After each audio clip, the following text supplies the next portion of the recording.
প্রিয় BA third সেমিস্টারের ছাত্রছাত্রীরা, আজকে আমি যে বিষয় নিয়ে আলোচনা করব সেটি হচ্ছে তোমাদের যাদের হিস্ট্রি জেনারেল পেপার রয়েছে, তোমাদের আমি model practice set, mock test paper, last মিনিটের সাজেশান এবং ছোট প্রশ্নর ইয়ারের সলভ দিয়ে দিয়েছিলাম। এবং তোমরা অনেকেই রিকোয়েস্ট করেছো যে স্যার আমাদের চ্যাপ্টার ওয়াইজ প্রশ্নগুলো যদি আকারে পাওয়া যেত। আমি সেটারও তোমাদের বলেছিলাম যে আমি প্রত্যেকটা চ্যাপ্টার থেকে কোন কোন গুরুত্বপূর্ণ প্রশ্নগুলো করবে এবং এক্সট্রা কিছু প্রশ্ন পড়ে রাখো, যাতে তোমাদের যদি প্রশ্ন ঘুরিয়ে দেয়, ঠিক আছে, শুধুমাত্র ইয়ার করে গেলে অনেক সময় দু চারটি প্রশ্ন আনকমন থাকে, তো তার জন্য আমাদের এক্সট্রা কিছু প্রশ্ন পড়তে হয়। তো সেই প্রশ্ন কোন কোনগুলো দিতে পারে চ্যাপ্টার ওয়াইজ, সেগুলো নিয়ে আমি কিন্তু এক এক করে ভিডিও আমি তোমাদেরকে বলেছিলাম দেবো। তার ফার্স্ট পার্ট আমি কিন্তু দিয়ে দিয়েছিলাম, তোমরা অনেকেই দেখেছো। যারা এখনও দেখোনি তারা যাও চ্যানেলে ভিজিট করে দেখবে পরপর রয়েছে থার্ড সেমিস্টারের সাবজেক্ট ওয়াইজ তোমাদের কিন্তু সাজেশান দেওয়া। তোমরা যাদের ইতিহাস আছে তারা ইতিহাসগুলো গিয়ে দেখে নাও। তোমাদের বড় প্রশ্নের উত্তর আমি দিয়েছি একদম টু দি পয়েন্ট অ্যান্সার। এডুকেশনেও তোমাদের কিন্তু টু দি পয়েন্ট অ্যান্সারের আমি ভিডিও দিয়েছি। তো যারা ইতিহাসের ছাত্রছাত্রী রয়েছে তাদের আজকের এই ভিডিওতে আমি দ্বিতীয় এবং তৃতীয় চ্যাপ্টার থেকে কোন কোন প্রশ্নগুলো পড়লে একদম 100% প্রশ্ন কমন পাবেই, সেরকমই প্রশ্ন আমি বলে দেবো। তো ভিডিওটি একটু মনোযোগ সহকারে শুনো এবং ভিডিওটি ভালো লাগলে অবশ্যই লাইক শেয়ার করবে, বন্ধুদের মধ্যে প্রচুর পরিমাণে শেয়ার করবে, যাতে সকলেই এই ভিডিওর উপকারিতা পেতে পারে। তো দেখো, প্রথম প্রশ্ন, ভক্তিবাদের মূল বিষয় কী? ভক্তিবাদের মূল বিষয় হলো আত্মার সাথে পরমাত্মার মিলন।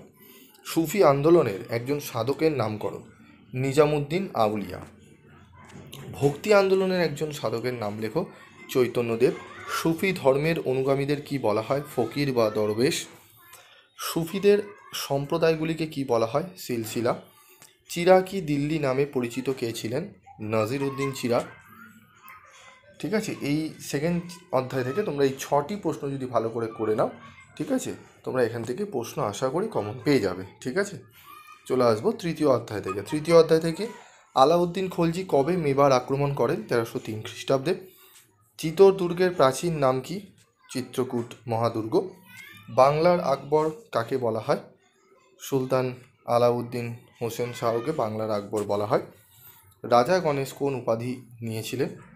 রাজা গণেশ যে উপাধি নিয়েছিলেন সেটি হচ্ছে দনুজ মর্দনদেব উপাধি। 5 নম্বর প্রশ্ন, দক্ষিণ ভারতের বাহমনি রাজ্যের প্রতিষ্ঠাতাকে? তুর্কি বংশ উদ্ভূত সেনাপতি আলাউদ্দিন বাহমন শাহ। রাজা গণেশ কে ছিলেন? রাজা গণেশ ছিলেন বাংলার একজন হিন্দু শাসক। তিনি বাংলার ইলিয়াস শাহী রাজবংশকে ক্ষমতাচ্যুত করে ক্ষমতায় এসে সমগ্র বাংলা জুড়ে স্বাধীন হিন্দু সাম্রাজ্য স্থাপন করেন। মধ্যযুগের বাংলার কোন কবি গুণরাজ খান উপাধি গ্রহণ করেন? উত্তর, মধ্যযুগের বাংলার কবি মালাধর বসু গুণরাজ খাঁ উপাধি গ্রহণ করেন। খানুয়ার যুদ্ধ কবে সংঘটিত হয়? 1527 খ্রিস্টাব্দে। হলদিঘাটের যুদ্ধ কবে সংঘটিত হয়? 1576 খ্রিস্টাব্দে হলদিঘাটের যুদ্ধ সংঘটিত হয়। তালিকোটার যুদ্ধ কবে হয়? 1565 খ্রিস্টাব্দে। বিজয়নগর রাজ্যের শ্রেষ্ঠ রাজা কে ছিলেন? কৃষ্ণদেব রায়। বাহমনি রাজ্য প্রতিষ্ঠিত হয় কত খ্রিস্টাব্দে, বা কত খ্রিস্টাব্দে প্রতিষ্ঠিত হয়েছিল? 1347 খ্রিস্টাব্দে। হলদিঘাটের যুদ্ধ কবে সংঘটিত হয়? 1576। আলাই দরওয়াজা কে নির্মাণ করেন? আলাই দরওয়াজা নির্মাণ করেন সুলতান আলাউদ্দিন খলজি। বিজয়নগর রাজ্যের স্বর্ণ মুদ্রার নাম কি? প্যাগোডা। এই প্রশ্নগুলো তোমরা একটু ভালো করে এই চ্যাপ্টার থেকে 15টি প্রশ্ন ভালো করে নিও। আশা করি তোমরা এখান থেকে প্রশ্ন কমন পেয়ে যাবে। তাহলে প্রথম, দ্বিতীয়, তৃতীয় থেকে যে প্রশ্নগুলো খুবই গুরুত্বপূর্ণ সেগুলো কিন্তু আমি তোমাদের আলোচনা করে দিলাম। তোমাদের যদি আমার কাছে যারা অনলাইনে পড়ে পিভি স্টাডি ক্লাসে, তাদেরকে কিন্তু প্রত্যেকটা চ্যাপ্টার ওয়াইজ খুব সুন্দরভাবে বুঝিয়ে, ঠিক আছে, তাদের এমনভাবে বোঝানো হয়, তারা শর্ট কোশ্চেন যেখান থেকে আসুক না কেন মোটামুটি তারা কিন্তু অ্যান্সার করে দিতে পারে, এবং ছোটো যে বড় প্রশ্নগুলো রয়েছে সেগুলোও কিন্তু বুঝিয়ে ডিসকাশন করে দেওয়া হয়, তার উত্তরগুলো নোটস আকারে তাদের দিয়ে দেওয়া হয়। যদি তোমরা কম রেমুনারেশনের বিনিময়ে তোমরা যদি ভালো কোয়ালিটির টিউশনি চাও, তাহলে তোমরা যোগাযোগ করতে পারো। তোমরা 4th সেমিস্টার থেকে ইতিহাস, এডুকেশান এবং তোমাদের পলিটিক্যাল সায়েন্সের জেনারেলদের টিউশনি যদি তোমরা টিউশন নিতে চাও, তোমরা যোগাযোগ করো। ঠিক আছে, তোমাদের খুবই কম রেমুনারেশনের বিনিময়ে মান্থলি তোমাদের কিন্তু টিউশনি দেওয়া হয়, তোমরা যোগাযোগ করতে পারো। আজকের মতো ভিডিওটি শেষ করব, দেখা হবে পরবর্তী ভিডিও ক্লাসে।